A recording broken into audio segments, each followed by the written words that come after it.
seja convosco. Amém? Seja bem-vindo a um novo tempo na Equipe Fé em Deus. Estamos inaugurando este culto da quarta profética. E eu sei que esse será o primeiro de muitos que vão impactar a sua vida. Amém? Você pode sentar.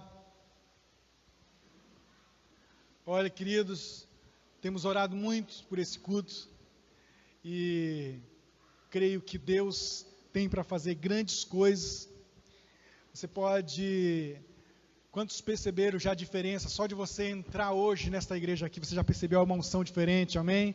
Quantos sentiram uma unção especial já na ministração dos louvores? Diga aleluia, graças a Deus. Irmãos,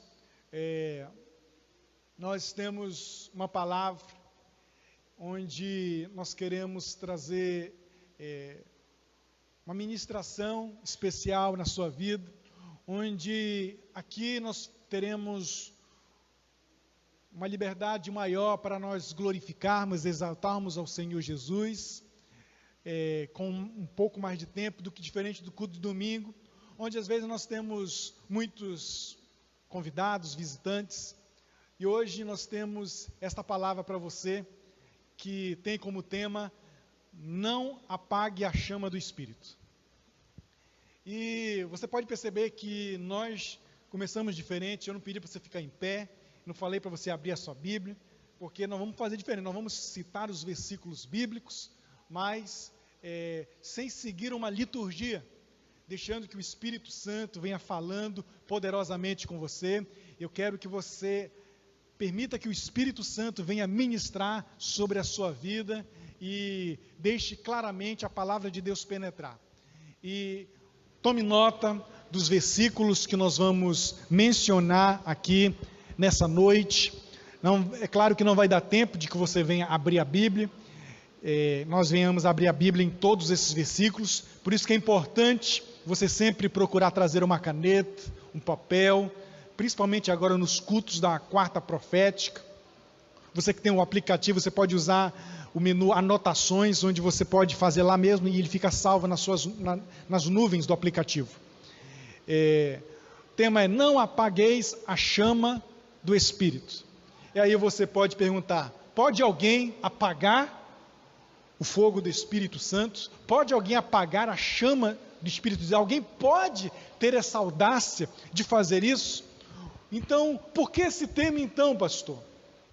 Ele está muito ligado a um versículo muito pequenininho na Bíblia, que está em 1 Tessalonicenses 5:19. Não apagueis o Espírito. Se você não tem nenhum versículo que você sabe de cor, então decore esse. 1 Tessalonicenses 5:19. Não apagueis o Espírito. Então, nós vamos observar que Paulo, ele faz muitas referências nas suas cartas, durante as suas 13 cartas, sobre o Antigo Testamento. E, é claro, com devido, podemos dizer assim, contemporaneidade da nova aliança, podemos assim dizer.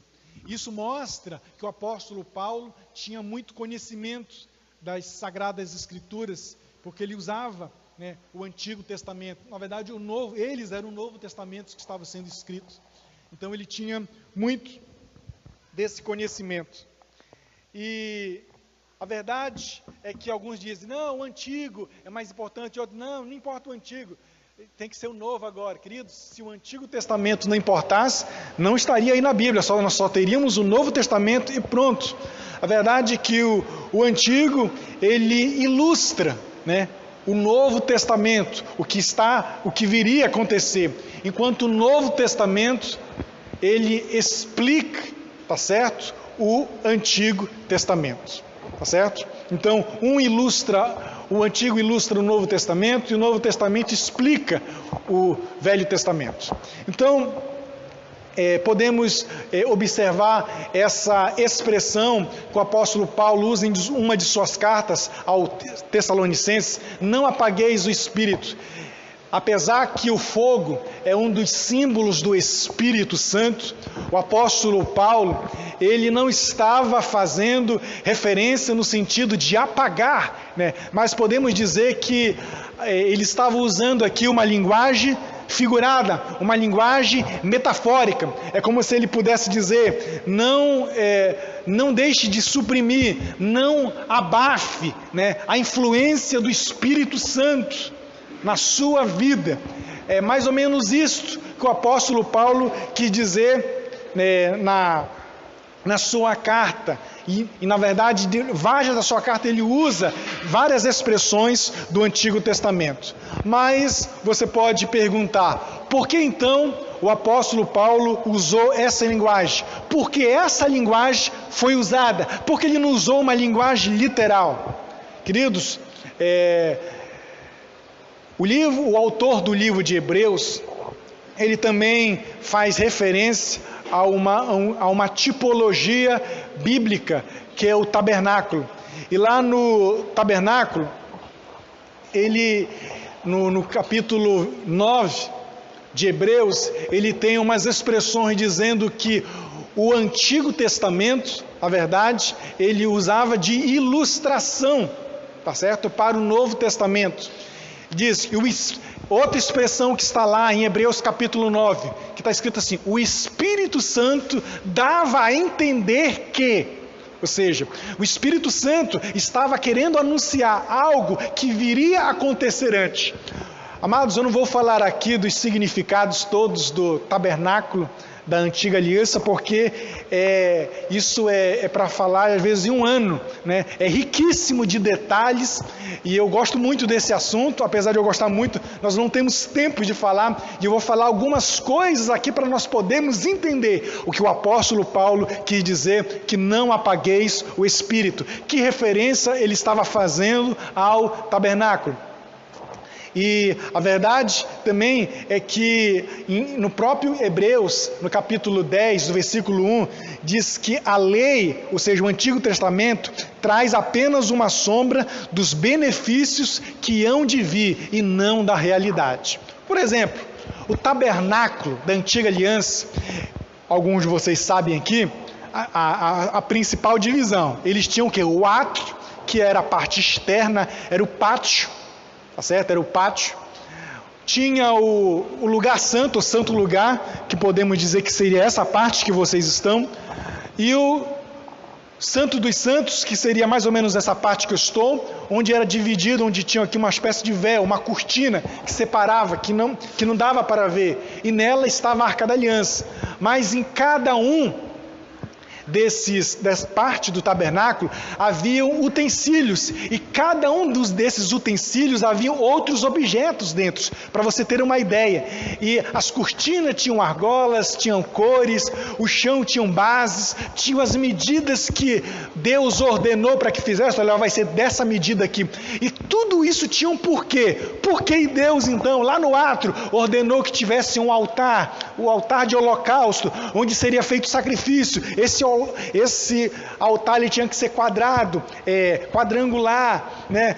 Tinha uma bacia de bronze, né? Que era para se lavar depois do sacrifício. Tudo isso tinha um motivo, tinha um porquê. Eles faziam isto, e hoje nós não precisamos mais fazer estas coisas. Tudo isso, então por que se fazia isso antes? Isso se fazia, como diz em Hebreus, era a sombra daquilo que viria a acontecer. Antes, para que as pessoas pudessem ter acesso a Deus, no Santo dos Santos, você tem que ficar ligado para você poder entender isso aqui. No Santo dos Santos havia a Arca da Aliança. A Arca da Aliança, né, simbolizava a presença de Deus. A Arca da Aliança, por exemplo, ela era de madeira revestida toda de ouro, por dentro e por fora. A madeira representada pelo homem, tipificada na tipologia bíblica pelo homem. O ouro tipificado pela divindade, ou seja, representando a Deus, representando Jesus, que iria se manifestar ainda como homem, mas ele já existia Porque muitos entendem que Jesus começou a existir apenas quando passou ali no Novo Testamento, como ele teve forma de homem. Ele já existia. Então, ele é tipificado em algumas partes bíblicas. E podemos dizer e colocar aqui a Arca da Aliança, ou seja, Jesus, quando ele esteve aqui na terra, ele também foi 100% homem, representando a madeira do Arca da Aliança, mas não deixou de ser 100% Deus, não deixou de ser 100% divino. Mas o objeto que nós queremos focar aqui, que Paulo esteve fazendo referência, está no lugar santo. No lugar santo haviam 3 objetos, né? O altar de incenso, a mesa da preposição dos pães e o candelabro de ouro. O candelabro de ouro, ali é a referência que o apóstolo Paulo faz: não apagueis o Espírito. Não apagueis o Espírito. O candelabro de ouro, ele também é aonde se acendiam as lâmpadas. Todo dia pela manhã, deveria ser tirado, né, as velhas lâmpadas, tá certo? Que haviam nesse candelabro, conhecido na linguagem hebraica como a menorá, tá certo? A menorá. E ao entardecer, próximo da noite, deveriam ser acesos todas essas lâmpadas. Esse candelabro, ele tinha 7 hastes, né? Onde ele tinha uma haste principal, e nessa haste principal tinham 3 braços para cada lado. Alguém já viu aqui, talvez você já viu, não lembra, alguém já viu aqui esse candelabro em uma imagem na internet, a menorá? Alguém já viu isso aqui? Não? A gente vai ter esse recurso aqui de colocar no Data Show para você poder ver. Mas depois você pode pesquisar o candelabro de ouro, menorá, na internet. Não agora, na hora do culto, mas depois, quando você chegar na sua casa. Então, ele tinha uma haste principal. Nessa haste principal tinham 3 braços, onde sairiam outras hastes. No total são 7 hastes. 7 hastes, ou seja, todas elas deveriam ser acesas. Elas não deveriam deixar de ficar acesa, e isso deveria ser feito todos os dias pelo sacerdote. Aquela chama, aquela lâmpada não poderia se apagar, era uma ordem de Deus. Só que outra coisa também que chama atenção, onde nós podemos observar, é que cada uma dessas hastes, Deus ordenou que se colocasse amêndoas, tá certo? Nela, fruto de amêndoas, ou seja, 3 amêndoas em cada uma dos 3 braços, da direita e da esquerda. Ou seja, do lado direito tinham no total 9 amêndoas e do lado esquerdo também 9 amêndoas. Ou seja, 9 de um lado, 9 de um outro. Nós já vamos entender aqui o que isso significa. Uma coisa que nós podemos usar também como tipologia bíblica também, Zacarias 4, quando Deus fala com Zacarias, ele diz: o que você está vendo aí, Zacarias? E ele diz: eu estou vendo um candelabro de ouro. E Deus fala para ele: não por força nem por violência, mas pelo poder do Espírito de Deus. Então, aqui um exemplo onde o próprio Deus faz referência ao candelabro de ouro, simbolizando a chama do Espírito de Deus.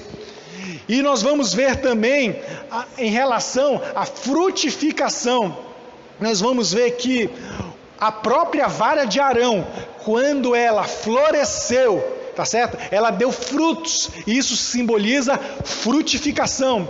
O 9 na Bíblia, ele representa frutificação. Então você vai ver 9 de um lado e 9 de um outro. O que isto vem a significar isso para nós? Nós vamos ver que na Bíblia, o 9, como ele representa a frutificação, nós vamos ver que os frutos do Espírito são 9. 9 são os frutos do Espírito, relacionados ao caráter de Deus, que deve ser colocado em nós, mas também fala dos 9 dons do Espírito. Então, nós podemos dizer que isto deve ser uma balança, onde nós devemos ter os 9 frutos e os 9 dons, ou seja, um cristão, uma igreja, ela não pode só ficar pensa para um lado só de frutos ou só de dons. O que isto quer dizer? Existem muitas igrejas, muitas pessoas que se orgulham. A nossa igreja é a igreja do poder, é a igreja que tem milagres, é a igreja que tem fogo do Espírito, sobrenatural. Mas em contrapartida é uma igreja que não reproduz o caráter de Cristo. Não talvez pela liderança, mas pelas próprias pessoas que não dão um bom testemunho, que não lutam para reproduzir o caráter de Cristo na vida delas. Elas não dão foco tanto no caráter de Cristo, na perfeição que elas podem se aperfeiçoar e se assemelhar ao caráter de Jesus. Em contrapartida, nós temos um outro grupo de cristãos que se orgulham muito. Não, nós somos uma igreja que procura dar o exemplo, uma igreja de caráter, que somos honestos, não somos mentirosos, mas que em relação às manifestações do sobrenatural de Deus, eles não dão foco. E algumas igrejas até mesmo não acreditam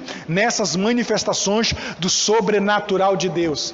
Qual é o mais importante? A verdade é que a Bíblia nunca disse, Deus nunca disse que nós devemos escolher qual deve ser o mais importante. Isso deve ser um equilíbrio. Então, quando Deus ordenou para que Moisés fizesse isso, colocasse as frutificações, os frutos da amêndoa, tanto do lado direito como do lado esquerdo, ele estava dizendo que as duas coisas são importantes. O lado onde você precisa focar no seu caráter e o lado também onde tem que haver a manifestação do sobrenatural de Deus. Queridos, nós temos visto tanto cristão que tem buscado o sobrenatural de Deus, que tem buscado a unção, que tem buscado milagres, que tem buscado se colocar na brecha, mas que não tem dado bom testemunho. São cristãos que não têm ganhado outras pessoas para Cristo por causa do seu péssimo testemunho, porque não tem havido uma transformação ao longo dos anos na sua vida.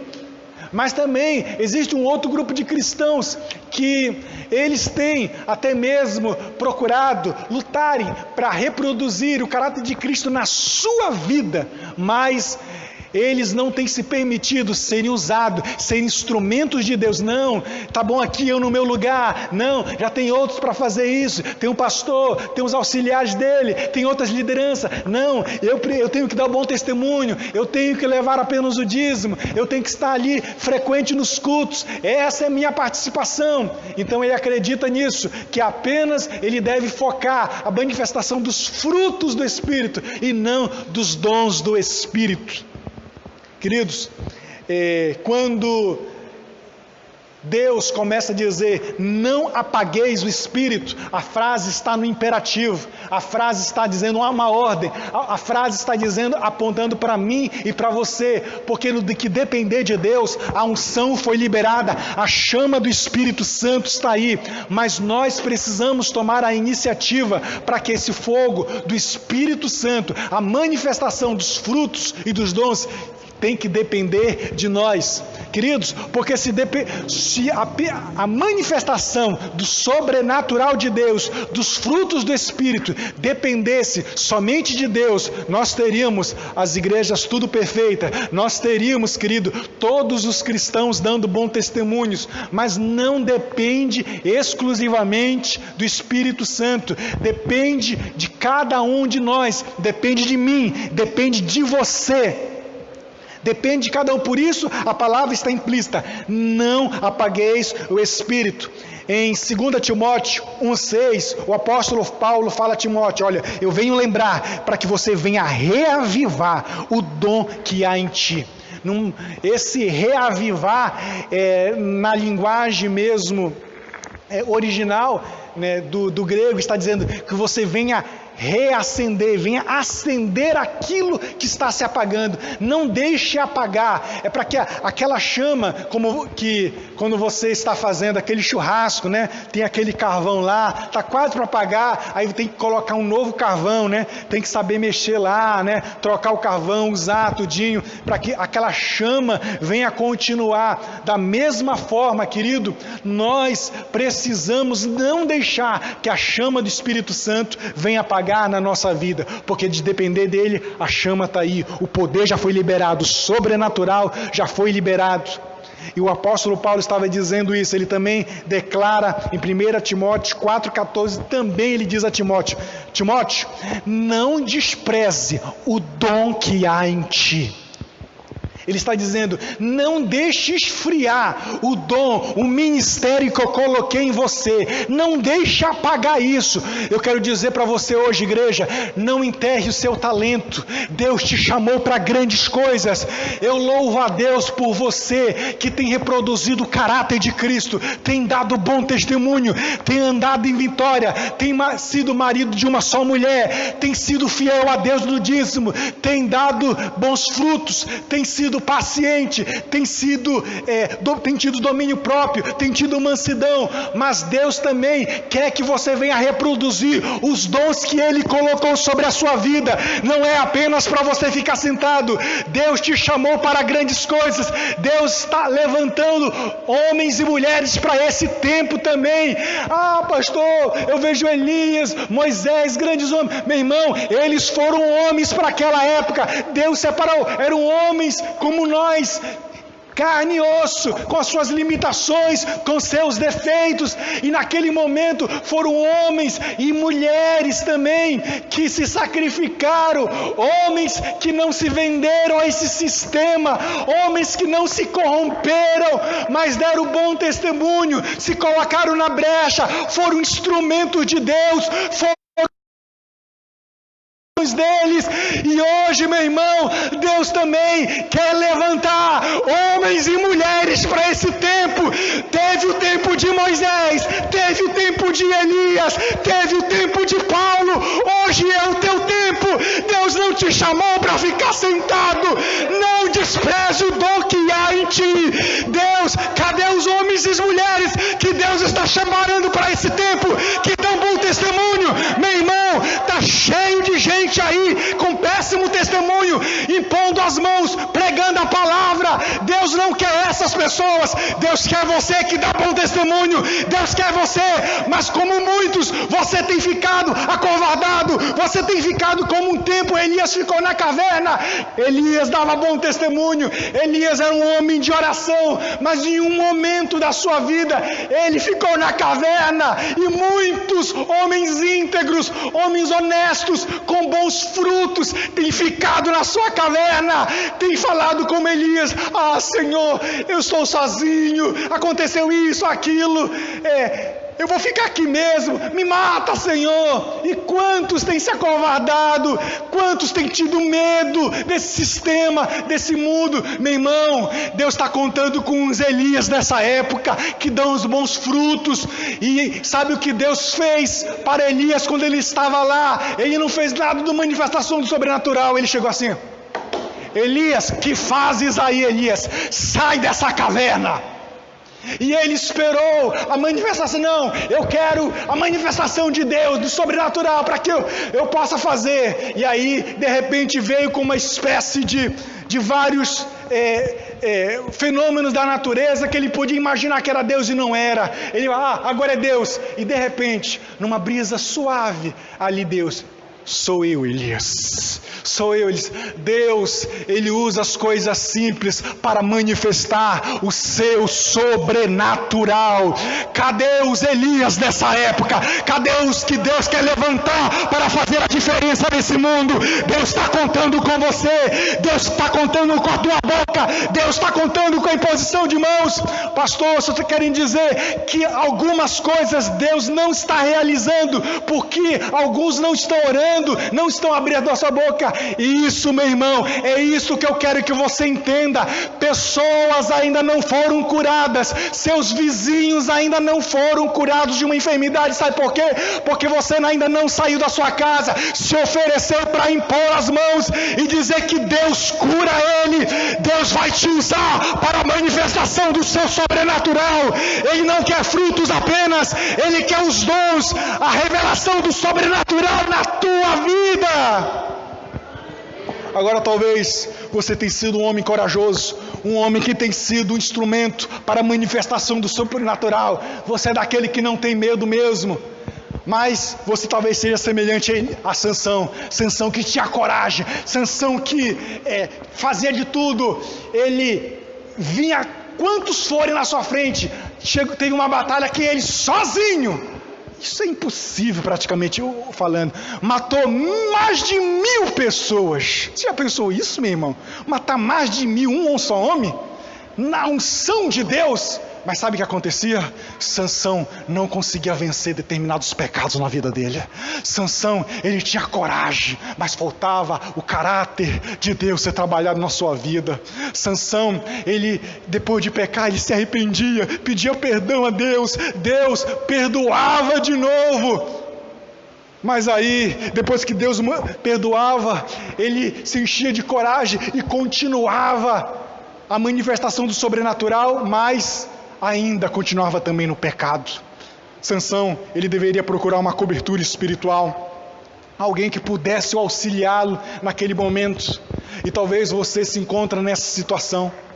Você talvez é um Sansão, você é alguém que não tem medo, você é alguém que se coloca à disposição para o ID de Jesus, você é alguém que se coloca para fazer o reino de Deus crescer. Você, quantos querem ser líderes? Eu quero. Quantos querem evangelizar? Eu quero.